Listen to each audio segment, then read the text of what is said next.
데살로니가전서 2장 7절 말씀 다 같이 한 목소리로 받들도록 하겠습니다. 우리는 그리스도의 사도로서 마땅히 권위를 주장할 수 있으나 도리어 너희 가운데서 유순한 자가 되어 유모가 자기 자녀를 기름과 같이 하였으니 아멘.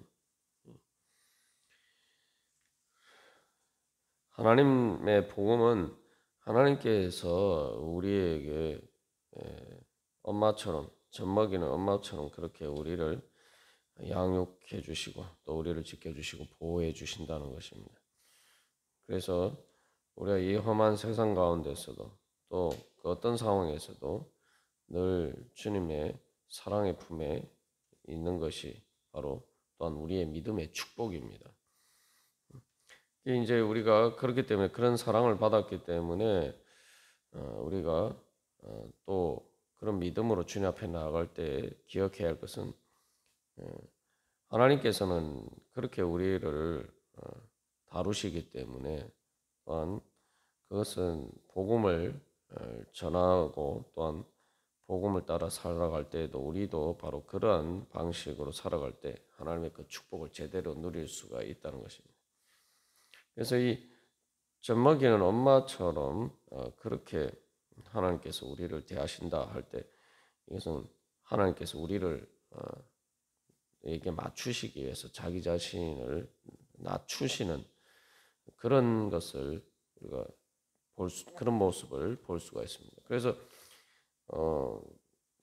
이 바울이 자기를 어떻게 악이라고 할 수 있느냐? 악이라고 그 다음에 유모가 자기 자녀를 기름과 같이 한다. 이게 전혀 악이하고 젖먹이는 엄마하고 전혀 이렇게 비유가 너무 극단적으로 반대되지 않느냐 이렇게 이야기하는 그 학자들도 있지만 우리가 한 가지 생각해 보면은 예수님도 이 땅에 성육신하셔서 오셨을 때에 아기가 되셨죠.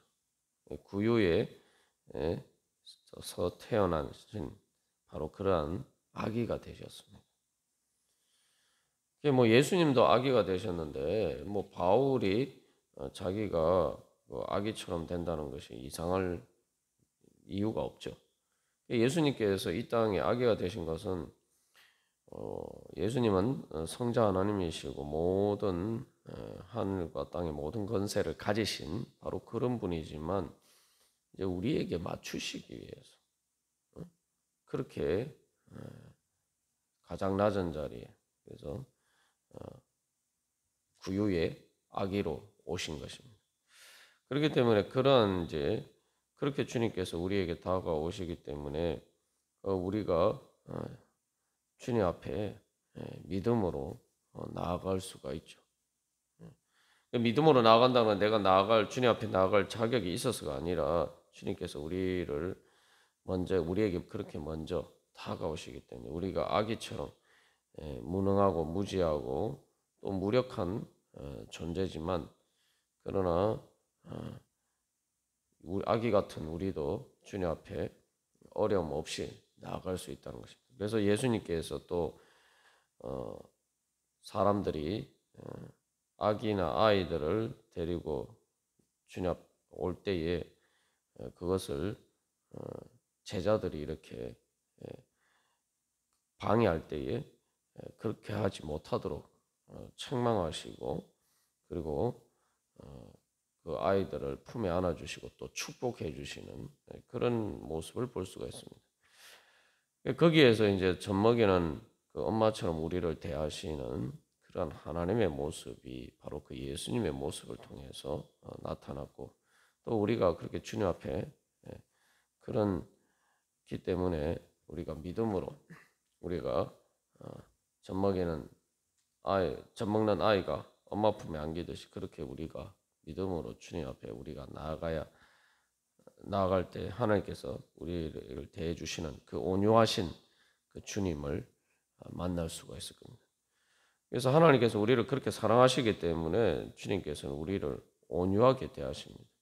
이게 이제 그래서 유순하다고 번역이 되어 있는데 그래서 뭐 아기가 라는 말과 그래서 이제 유순하다는 말이나 결국은 사실은 이제 실질적으로 같은 의미를 전달하고 있는 거죠. 그래서 권위를 주장하는 그러한 모습이 아니라 온유하게, 정말 그 유순하다는 말 자체도 사실은 우리가 일반적으로 어른에게 잘 쓰는 표현은 아니죠. 아이들을 일컬어서 아이들이 이렇게 참 순하다, 뭐 우리가 이런 말을 쓰는데, 어른에게 우리가 뭐 한국말로도 이렇게 참 저 사람 순하다 이런 표현을 잘 쓰지 않습니다. 하나님은 그렇게 참 온유하게 또 유순하게 우리에게 다가오십니다. 그것이 이제 구약에서도 특별히 하나님께서 엘리야 선지자에게 나타나셨을 때에 또 바로 그렇게 나타나시죠. 엘리야 선지자가 갈멜산에서 바알 선지자를 물리칠 때 하늘에서 불이 내려오고 정말 놀라운 그런 기적과 같은 그런 일들이 일어났을 때에 하나님의 그런 크심이 나타났지만, 그러나 엘리야가 다시 이세벨에게 쫓겨서 말 그대로 죽게 되는 그런 연약한 처지에 놓이게 되죠. 그때에 하나님께서 그를 호렙산으로 부르셨는데, 그때에 이 엘리야 선지자는 갈멜산에서 하나님께서 나타나신 그 하나님, 정말 막 불로, 그냥 불도 아니죠, 뭐 돌과 흙까지 태우는 그런 불로 임재하시는 그런 이제 하나님보다 더 크신 하나님을 경험하게 돼요. 이게 뭐 무슨 얘기냐면, 우리가 생각할 때는 이거 갈멜산에서 나타나신 그런 하나님이 가장 크신 하나님이 아닌가라고 생각하는데, 엘리야 선지자는 그런 하나님을 만나고 지만 그러나 이제 자기의 그 사역에 있어서의 문제들이 다 해결되지 않고 오히려 이제 공궁에 처하게 되죠. 그랬을 때 이제 실망하고 절망하게 되는데, 그때에 바로 이제 새롭게 호렙산에서 하나님을 만나게 되죠.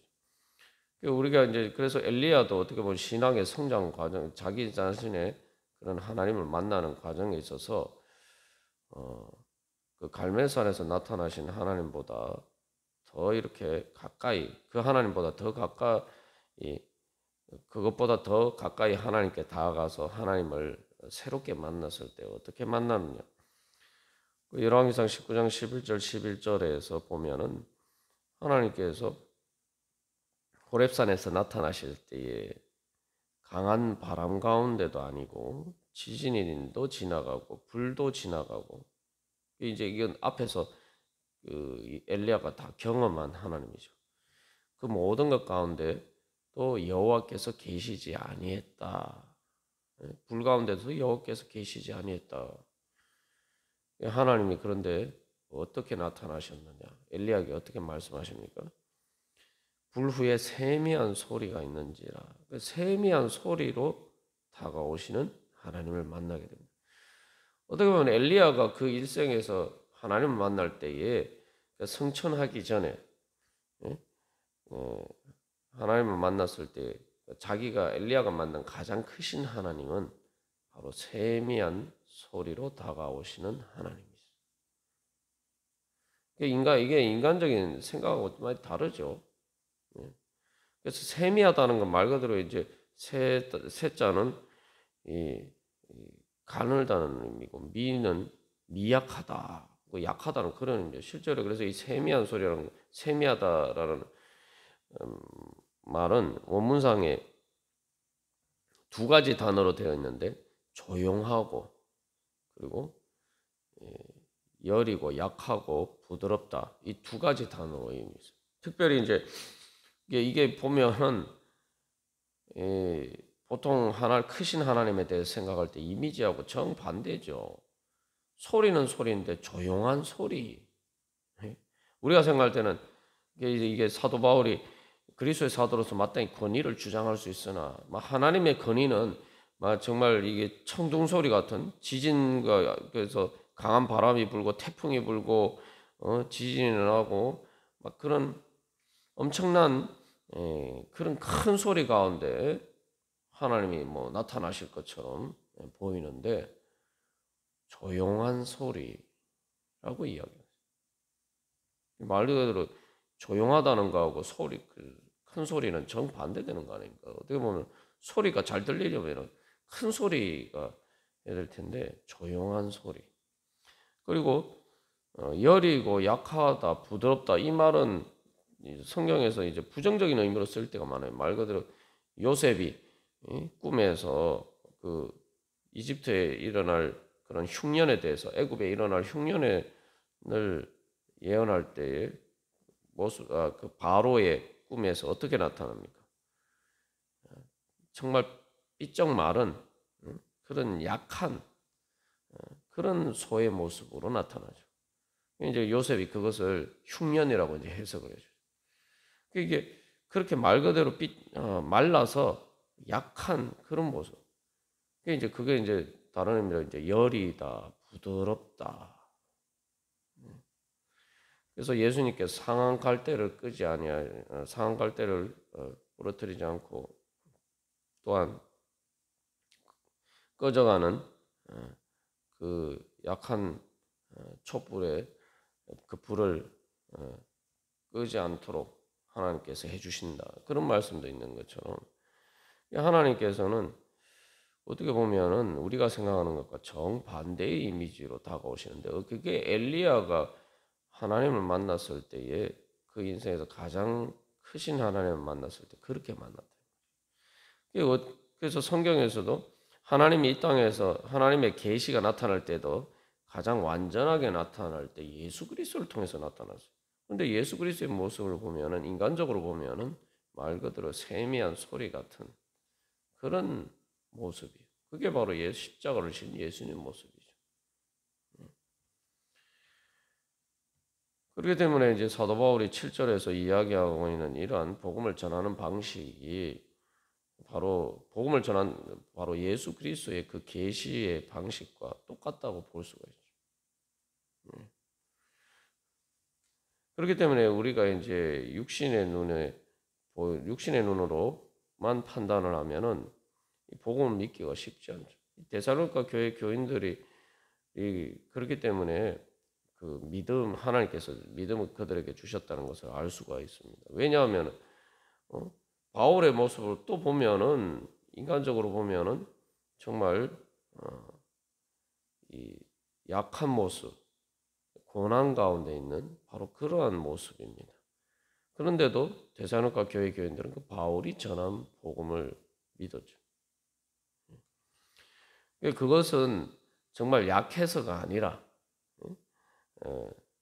하나님께서 우리에게 맞추시기 위해서 그렇게 자기를 낮추셔서 우리에게 다가오시는 바로 그런 모습이죠. 그래서 그것은 종의 형체를 가졌지만 우리가 여러 번 나눈 것처럼 사실은 그 속에서 바로 엄마처럼 다가오는 바로 그 하나님의 모습을 발견했을 때에 거기서 진정한 복음을 발견한 것이죠. 그래서 앞에서 고난과 관련해서도 우리가 여러 번 나눈 것처럼 바로 그렇게 다가오시는 하나님을 만날 때 그게 진정한 권위로 다가오는 거죠.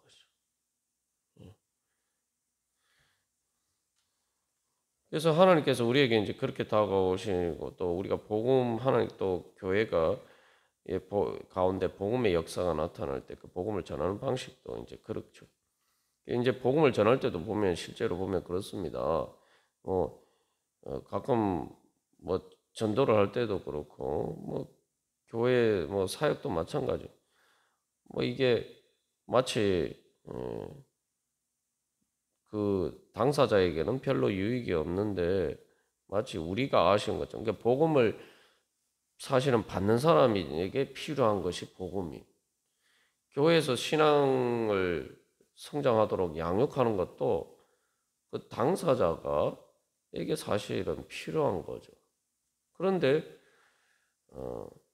이게 전도를 할 때도 마찬가지고 양육을 할 때도 마찬가지고 마치 그 전도하고 양육하는 사람에게 그것이 정말 필요한 것처럼 그렇게 간절하게 해야 되는 거죠.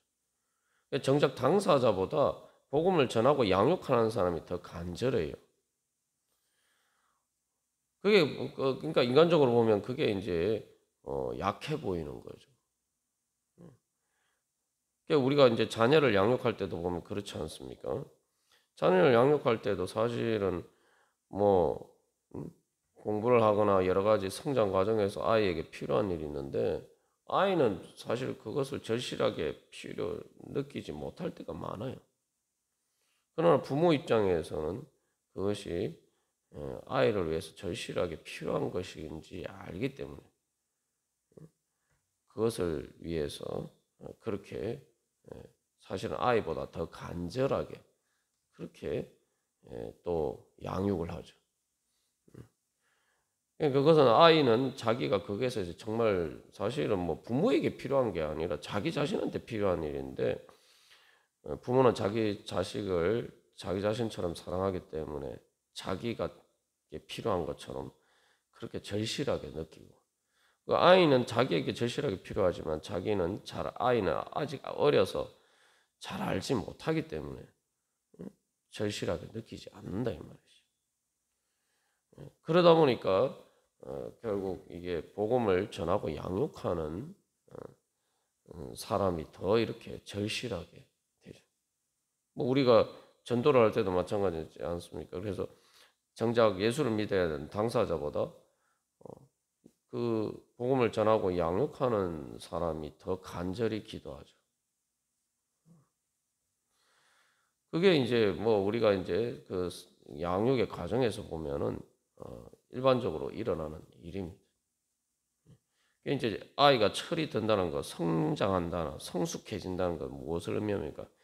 그래서 정말 그런 양육을 통해서 정말 이게 나에게 그 부모가 자녀에게 필요한 일에 대해서 절실하게 느끼는 것처럼 그 자녀도 이게 정말 나한테 절실하게 필요하구나 자기 스스로 이제 깨닫게 되면 그게 이제 철이 드는 거고 그게 이제 성숙해지는 거죠. 그래서 여기서 절실한 사람이 상대적으로 이제 약하게 보이는 거죠. 어떻게 보면은 바울이 뭐 복음을 전하는 것도 마찬가지인 거예요. 여기서 이제 그 하나님께서 주시는 믿음의 지혜가 생기게 되면은 바로 그것이 눈에 보이게 되죠. 그러면 예수를 믿을 수 있게 돼요. 데살로니가 교회 교인들에게는 바로 그런 믿음의 지혜가 있었기 때문에 바울이 전한 복음을 통해서 그 참 하나님의 권위를 발견하게 돼요. 사랑의 권위를 발견하게 되고 그것이야말로 참된 권위가 될 수 있죠. 그래서 이제 이걸 이제 로마 황제의 권위와 비교해 보면은 진짜 참 살아계신 하나님의 모습이 어떤 것인지를 극명하게 알 수가 있죠. 이게 로마 황제의 모습과 예수님의 모습이 사실 극명하게 대비가 되잖아요. 세상 권세자들과 예수님의 모습이 극단적으로 사실은 대비가 돼요. 그래서 예수님이 제자들에게도 너희들은 세상의 집권자들, 세상에 권력 있는 사람들과처럼 하면 안 된다. 오히려 하나님 나라에서는 그 반대다. 하나님 나라에서는 높은 사람이 낮은 사람을 섬기는 것이 하나님 나라의 법칙이다. 그게 이제 사랑의 법이라는 거죠. 그게 가장 잘 나타난 게 엄마죠. 그렇기 때문에 그 하나님께서는 우리에게 그 엄마와 같은 그런 권위로 다가오십니다. 그렇기 때문에 사실 이제 그게 진정한 권위가 되는 거죠. 그래서 권위라는 게 영광이라는 게 뭡니까? 진정한 영광은 사랑을 굴복하는 거. 굴복한다는 표현을 썼지만 사실은 사랑을 받고 그 사랑 때문에 사랑에 감격해서 그 사랑에 따르게 되는 거. 그게 이제 진정한 사랑의 권위죠. 하나님께서는 바로 그런 영광을 원하시기 때문에 우리에게 그렇게 다가오시는 거예요. 그래서 세미한 소리라는 것도 바로 그렇게 다가옵니다. 하나님께서는 그 세미한 소리는 결국은 마치 엄마가 어린아이에게 속삭이는 바로 그러한 소리. 그래서 우리가 바로 그런 하나님을 만날 때 우리의 마음이 하나님의 사랑으로 충만하게 되고 우리 마음 가운데 진정한 치유가 일어나고 진정한 위로가 일어나고 우리가 바로 그러한 엄마처럼 우리에게 속삭이시는 바로 그 하나님의 음성을 듣게 될 때에 우리는 이 세상 가운데서도 정말 혼자가 아니라 젖먹여주는 엄마의 품에 있는 것처럼 그렇게 우리는 힘을 얻고 그래서 거기서 세상에서 가장 큰 소리로 세상의 어떤 소리보다 더 큰 소리로 하나님의 복음을 당당하게 담대하게 전하면서 우리가 그렇게 진리를 따라서 또 살아갈 수가 있을 것입니다. 그래서 오늘도 주님께서 우리에게 그렇게 다가오시고 또 우리에게 그렇게 우리 말씀하시고 또 그렇게 우리를 만나 주시기 위해서 오늘도 우리를 부르십니다. 이 시간 우리가 바로 그러한 주님의 은혜 사모하면서 바로 그 주님을 그 하나님을 만나고 또 그 하나님께서 우리에게 주신 은혜를 나누어 줄 수 있는 그러한 축복의 자리에 서기를 간절히 소망합니다. 다 같이 기도드리시겠습니다.